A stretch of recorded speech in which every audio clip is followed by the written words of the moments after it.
consiste em escrever uma história para crianças porque é a melhor forma artística de expressar algo que você quer dizer. Os leitores que quiserem ouvir o que ele tem a dizer vão ler ou reler a história, seja qual for a idade deles. Então, o C.S. Lewis já tinha essa ideia de que o livro, quando ele é escrito para criança, né, ou, como falou a Elaine, né, e também o Silvestri na questão da palavra, né, quando a gente escreve um livro para criança, a gente não está escrevendo uma história menor ou uma história que é mais simples, né, ou que é menos rica do que uma história para adultos ou uma história para, sei lá, para jovens, alguma coisa assim. A história para criança, ela é uma maneira de se expressar, né, e ela só pode ser escrita daquela maneira. Então, como falou a Elaine, às vezes ela pensa, ela tem uma ideia, e aí ela começa a escrever, ela não mira um público infantil para escrever, né? Mas a feição daquele texto acaba ficando apropriado também para o público infantil. E eu gosto sempre de dizer também, quando eu vou nas escolas e tal, e a gente está refletindo sobre isso, que o público, que muitas vezes o livro ao qual ele se dirige, né, a gente sabe, vou falar alguns livros famosos, né, que são teoricamente para crianças, né? Vamos falar Alice no País das Maravilhas, Pequeno Príncipe, Peter Pan. Quando a gente pensa nisso, a gente pensa em livro para criança. Mas todo mundo lê em alguma fase da vida, às vezes mais de uma vez, e são livros que se eternizaram. Todo mundo conhece esses livros, seja pelas versões cinematográficas, pelas adaptações, porque um livro bom, não importa para quem ele foi escrito, se é que ele foi escrito para alguém específico, mas o livro bom, ele tem qualidade literária, independente do formato. Às vezes o formato é apropriado para criança também, às vezes não, né? E aqui a gente está combinando duas coisas. A gente está falando do livro para criança, ou para jovens, e estamos falando também do livro que tem fantasia, né? Quando é para criança, isso é muito claro, que a maior parte de livros para criança, eles têm um pouco de fantasia, porque a fantasia, a imaginação faz parte da vida da criança, né? Mas eu queria falar uma frase de um cara bem mais inteligente do que eu, e ele disse o seguinte, depois eu digo o nome dele para vocês, mas ele falou o seguinte, ele contou essa história, né? De vez em quando perguntavam para ele o seguinte, como é que nós podemos fazer nossos filhos serem inteligentes? Como nós podemos deixar nossos filhos inteligentes? E ele dizia o seguinte, querem que seus filhos sejam inteligentes? Leiam contos de fadas para eles. Querem que eles sejam mais inteligentes? Leiam mais contos de fadas para eles. A gente logo pensa que quem falou isso deve ter sido um sujeito que gostava de literatura, obviamente, mas podia trabalhar com literatura, talvez um escritor ou pesquisador. Mas quem falou isso foi um cara que não trabalhava diretamente com isso, ele trabalhava com física, com astronomia, foi o Einstein que falou isso, né? Então, quando perguntavam para ele como é que desenvolvia inteligência, ele não dizia para se afundar nos livros de matemática, ou de física, ou de química. Com certeza isso também era importante.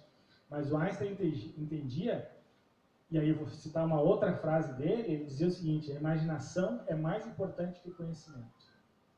O Einstein entendia isso, que é mais importante tu poder imaginar do que tu simplesmente conhecer. O conhecimento é só um degrau. A verdadeira inteligência vem quando tu consegue imaginar. Foi assim que Einstein conseguiu desenvolver as grandes teorias que revolucionaram a ciência na época em que ele, né, as apresentou. Porque ele não somente conhecia, mas ele também imaginava coisas que ainda não existiam. Eu sempre digo para os alunos, quando eu falo com eles, né, nas escolas, que se tu quer ser o mesmo que todo mundo é, muito bem, tu não precisa de imaginação, mas se tu quer te destacar na tua profissão, seja ela qual for, médico, advogado, engenheiro, agrônomo, agricultor, vendedor de alguma coisa, astronauta, bailarina, se tu quer se te destacar, tu tem que fazer uma coisa diferente. Para te fazer diferente, tu tem que imaginar. Então, a imaginação ela é mais importante que o simples conhecimento. O conhecimento nos ajuda a repetir o que já existe, mas para criar, precisa da imaginação. Então, muitas vezes, as pessoas que escrevem, não sei se vocês já sofreram isso alguma vez, mas as pessoas que escrevem, o Silvestri que escreve mais para adulto, até talvez não enfrente tanto isso, mas a gente que escreve para criança e para jovem, às vezes existe um certo olhar, assim, às vezes até pelos colegas, né, de que quem escreve para criança e para jovem é escritor menor ou escritor de menos valor, né?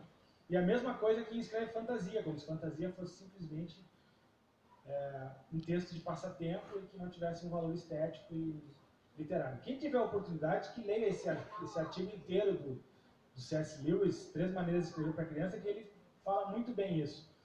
E aí só quero ler um outro pedacinho, porque ele também rebate essas críticas, né? Como ele já disse aqui ali antes, para ele, quando ele escreve um livro, aquela é a única maneira que ele encontrou para se expressar, e por acaso saiu um livro que as crianças gostam. Mas ele diz uma outra coisa interessante, ele diz que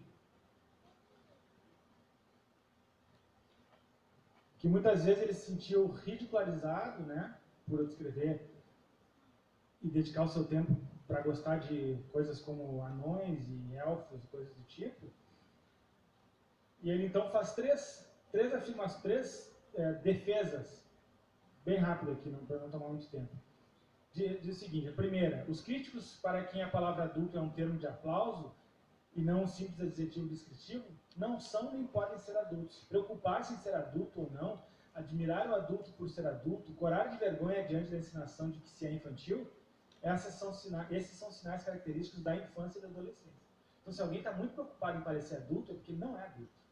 Quem se preocupa em parecer adulto o tempo inteiro, porque tem vergonha de ser criança, são as crianças e às vezes os adolescentes, né?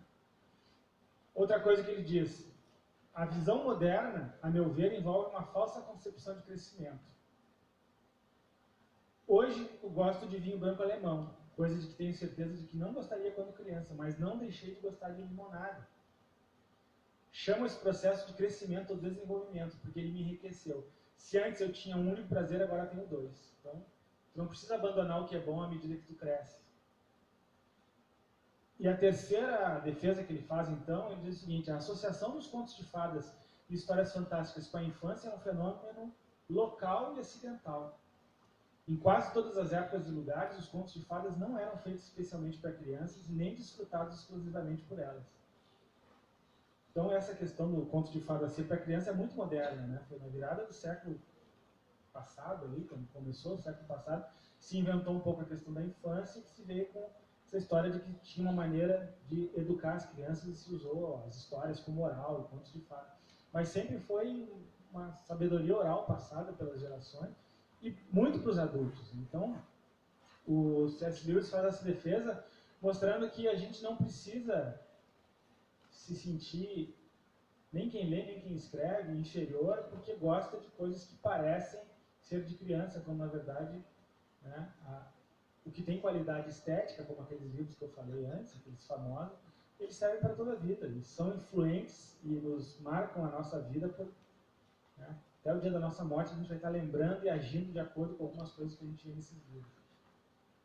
Bom, falei já bastante. Passo a palavra para os colegas agora.